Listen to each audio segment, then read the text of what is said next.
Hello and welcome to Chahal academy.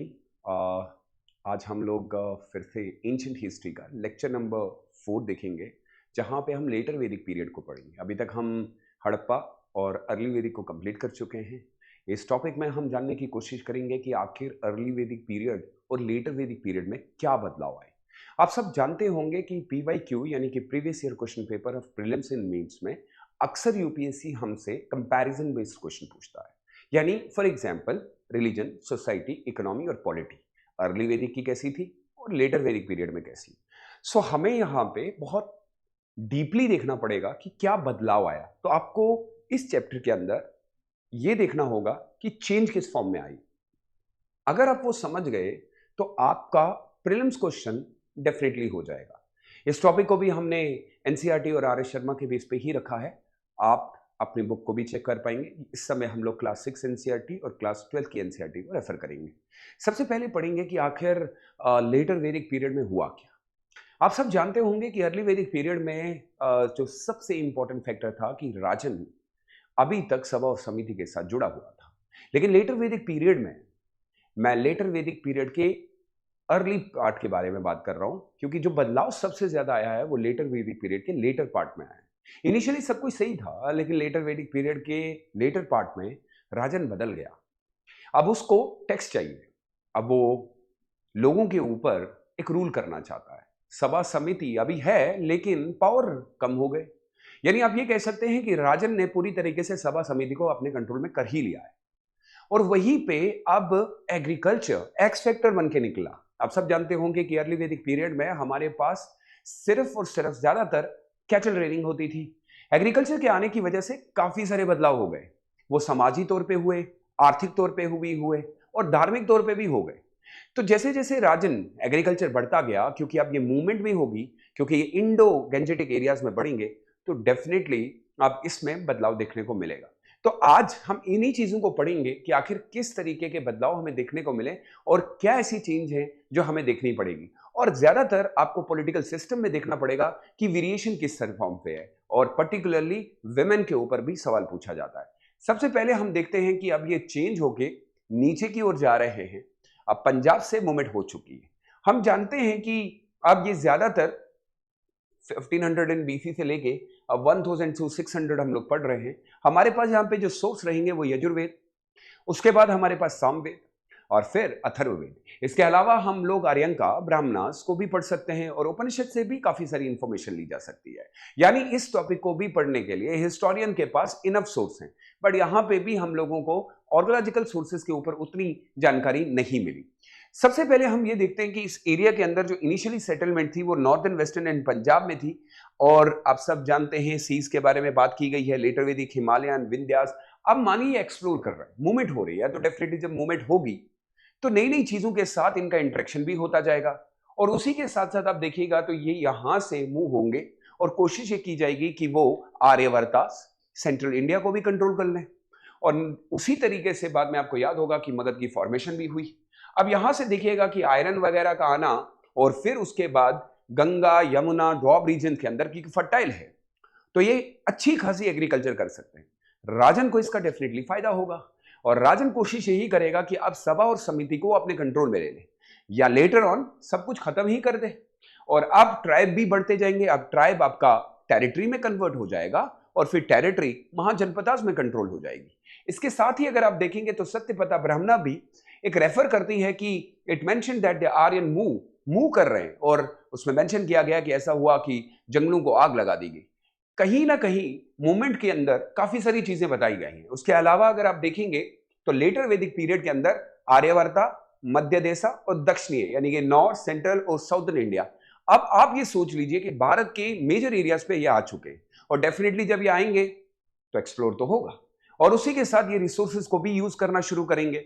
इसके अलावा अगर आप देखेंगे तो पहला पॉलिटिकल सिस्टम और अब जो लेटर वैदिक पीरियड का है वो क्या बना, जनपदास बन गया। अब आपके छोटे छोटे ट्राइब्स यहां पे आ गए, वन सिस्टम रिजिड होने लगा। वहीं पे एग्रीकल्चर टॉप हुआ, क्योंकि यहां पे आप कैटल रेयरिंग करते थे। यहां पे वेदिज्म है, यहां पे ब्राह्मणिज्म है, यानी कि रिलीजन में भी काफी चेंज हो गई। ब्राह्मणिकल वर्ड जब मैं यूज कर रहा हूं तो इसमें हम ये कह सकते हैं कि ब्राह्मणिकल ऑर्डर वो ऑर्डर जो बहुत ही रिजिड रखा गया, और वर्ण सिस्टम अब बढ़ता गया और ये कास्ट सिस्टम की पूरी तरीके से एक फॉर्मेशन देखने को मिली। इसके साथ साथ अगर आप देखेंगे तो राजन अब बहुत बड़े बड़े टाइटल भी ले रहा है। राजन बाहरी भरकम नाम लेने से ये दिखाने की कोशिश कर रहा है कि वो लोग जो मुझे चुन रहे हैं वो क्यों चुनते हैं। इनिशियली स्टेज में अब राजन को जब चुना जाता था तो ये देखा जाता था कि वो कितना ताकतवर है। अब राजन को ये भी देखना होगा कि वो कितना एग्रीकल्चर जानता है, क्या वो लोगों को प्रोटेक्ट कर सकता है। अगर आप यहां देखेंगे तो एक ऑफिसर आ चुका है और उसके साथ रॉयल मैसेंजर, टैक्स कलेक्टर, यानी रीजन ये है कि अब राजन पैसा कलेक्ट करेगा और अपनी जितनी भी कोशिश होगी उसकी कि वो पैसा ज्यादा से ज्यादा ले ताकि वो दूसरे एरियाज पे ऊपर भी कंट्रोल कर पाए। इसके अलावा भी आप देखेंगे तो छोटे छोटे जना जब आपस में मिक्स होने लगे तो वो जनपदास बनाना शुरू कर दिए। साथ में अब देखिए टाइटल भी कैसे आए। ये टाइटल बाद में लेटर वैदिक पीरियड के बाद भी आपको देखने को मिलेंगे, काफी सारे राजाओं ने लिए।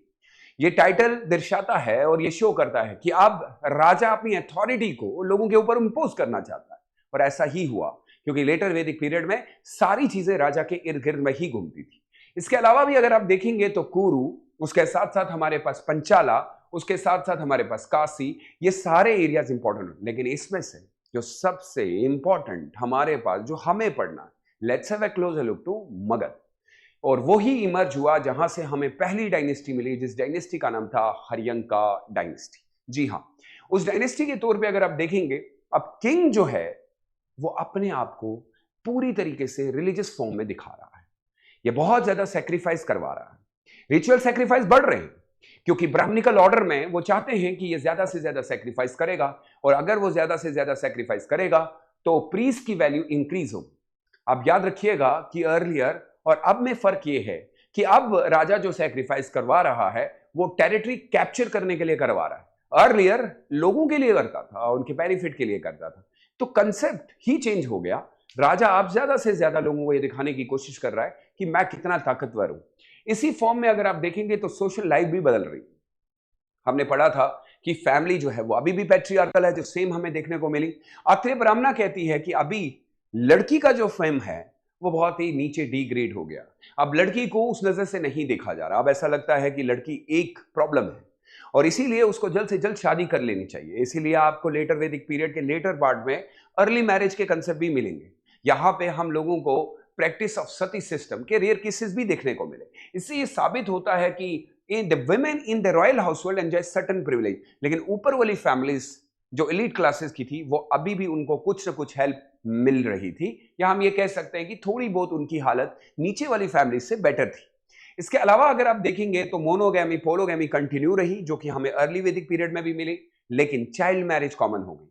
Origin of later practice of the sati has sometime been traced। मैं ये नहीं कह रहा कि हो चुकी थी, लेकिन कहीं ना कहीं रेयर केसेस हमें देखने को मिले, क्योंकि प्रैक्टिस ऑफ सती सिस्टम का आपको कंसेप्ट क्लियरली गुप्ता पीरियड में दिखने को मिलता है। इसके अलावा अगर आप देखेंगे, इन स्पिरिचुअल इंटेलेक्चुअल डेवलपमेंट में विमेन फेयर अलाउड अभी भी हैं, लेकिन आपको याद रखना पड़ेगा कि अब वो सभा और समिति में अपने पावर खो बैठी। और इसके अलावा जस्टिफिकेशन में कहीं ना कहीं मेंशन किया गया कि अभी वो लर्निंग कर रही है, यानी कोई ना कोई वुमेन को अभी लर्निंग दी जा रही है, जहां पे हमें ऐसा पता चलता है कि वो डिस्कशन भी कर रही है। बट एक या दो केसेस से ये क्लियर नहीं होता कि वुमेन की हालत बेटर थी। अब ओवरऑल आप ये कह सकते हैं कि वुमेन की कंडीशन डिग्रेड हो रही थी, और उसका रीजन मैं आपको पहले ही कह चुका हूं, क्योंकि अब एग्रीकल्चर कर रहे हैं और राजा बढ़ रहा है, सोशल लाइफ भी बढ़ रही है, और अब ब्राह्मण के अकॉर्डिंग सब कुछ चल रहा है और राजा भी ब्राह्मण को ही फॉलो कर रहा है।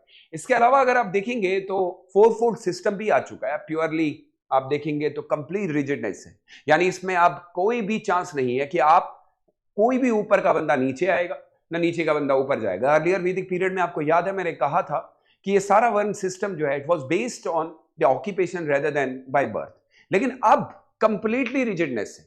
अब वो ब्राह्मण, क्षत्रिय, वैश्य, पहले हमें ये देखने को मिला कि ये दो क्लासेस, इन दो क्लासेस के ऊपर बर्डन है। वेश्यास क्लासेस को कुछ प्रिविलेज तो थे, लेकिन आप कह सकते हैं कि शूद्रास और वेश्यास क्लासेस बहुत ज्यादा सफर कर रही थी, क्योंकि उनके ऊपर ही सारा बर्डन था। इन लेटर ऑन आप सब जानते हैं, बाद में इन्हीं लोगों ने डिसाइड किया कि उनको इंडिपेंडेंट होना है। साथ में ही अगर आप देखेंगे तो इकोनॉमी बढ़ी है। यस ऑफ कोर्स, अर्ली वैदिक पीरियड से लेटर वैदिक पीरियड की इकोनॉमी इसलिए बढ़ेगी क्योंकि अब ये एग्रीकल्चर कर रहे हैं, लेकिन याद रखिएगा कि एग्रीकल्चर के साथ साथ ये आप कैटल रेयरिंग भी कर रहे हैं। इनके पास भी डाइवर्स टाइप ऑफ स्पेशलाइजेशन है, ये कारपेंट्री का काम भी करते हैं, इनके पास और भी नॉलेज है जहां पे ये आयरन का काम भी करते हैं। सो हम ये कह सकते हैं कि अर्ली वैदिक पीरियड से लेटर वैदिक पीरियड की जो इकोनॉमी थी वो अच्छी थी और लोगों का जो स्टेटस था वो बढ़ रहा था।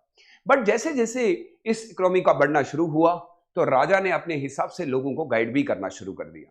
इसका फायदा देखिए कि अब कैटल रेयरिंग से सीधा आप लोग एग्रीकल्चर में गए और उसी के साथ साथ अब हमारे pottery, internal trade, foreign trade सब कुछ स्टार्ट हो गया। यानी अगर हम इकोनॉमिक पर्सपेक्टिव से देखें तो ये टाइम पीरियड अच्छा था, लेकिन क्या उस इकोनॉमी से लोअर स्टेटस या लोअर लोग जो उस समय कॉमन इंसान थे क्या उनको फायदा हो? तो नहीं हुआ। इसके अलावा अगर आप देखेंगे तो ट्रेडिंग क्लास जो वेश्यास थी उन्होंने अपना एक पूरा ऑर्गेनाइजेशन बनाया था, उसके खिलाफ गोल्ड एंड सिल्वर अभी भी यूज हो रहा था। लेकिन याद रखिएगा अभी भी कोई इस तरीके से बैट्रिक मनी का इस्तेमाल नहीं, क्योंकि सिस्टम अभी भी बार्टर सिस्टम ही था। यानी हम ये नहीं कह सकते कि वहां पे कोई मनी का ट्रांसफर होता था। लेकिन कुल मिला के बात यह है कि इस समय के लिए आपका एग्रीकल्चर बिल्कुल फ्लोरिश हो चुका है। यही चीज है कि अब मगध क्रिएट होगा और वो बहुत बड़ा नाम बनाएगा। इसके अलावा अगर आप देखेंगे तो लेटर वैदिक पीरियड में रिलीजन में भी काफी सारी चेंज आ गई। अब आप देखेंगे कि जो पुराने आपके गॉड्स थे उनके नाम चेंज कर दिए गए और अब आप देखिए कि कंसेप्ट सैक्रिफाइस बढ़ रहे हैं और आपके जैसे जैसे सैक्रिफाइस बढ़ेंगे तो मैंने कहा था कि आपके प्रीस्ट का पैसा भी बढ़ेगा। उसके अलावा प्रीस्ट अब जो है वो अब प्रोफेशन बन चुका है। वहीं पे अब आप देखिए प्रीस्ट को डिक्रीज कर दिया गया है और हर एक को कहा गया रिचुअलिज्म से ही सब कुछ मिलेगा। यानी परिभाषा बदली और उसके बाद फिर लेटर वैदिक पीरियड के कंसेप्ट हम लोगों को आगे तक देखने को मिले और धर्म को उन्होंने अपने तरीके से यूटिलाइज भी करवाया। काफी सारे लोगों को तो वेद पढ़ने की ही इजाजत नहीं थी। ये तो तब हुआ जब उपनिषद का कंसेप्ट आया, लोगों ने पढ़ना शुरू किया और फिर पता चला कि हमें आत्मन के बारे में भी तो बता दीजिए।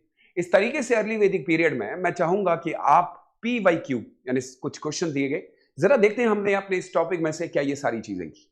ये सवाल है, मैं चाहूंगा कि आप इस वीडियो के नीचे कमेंट बॉक्स में इनके आंसर जरूर दीजिएगा। मुझे उम्मीद है इस क्लास को देखने के बाद आप इजीली आंसर देंगे। ये 2017 का क्वेश्चन पूछा है जहां पे वो ऋग्वेदिक को आर्यन से डिनोट करने की कोशिश कर रहा है और पूछा है कि आर्यन के पास ऐसा क्या नहीं था जो हमें हड़प्पा में मिला और हड़प्पा के पास ऐसा क्या नहीं था जो आर्यन में मिला।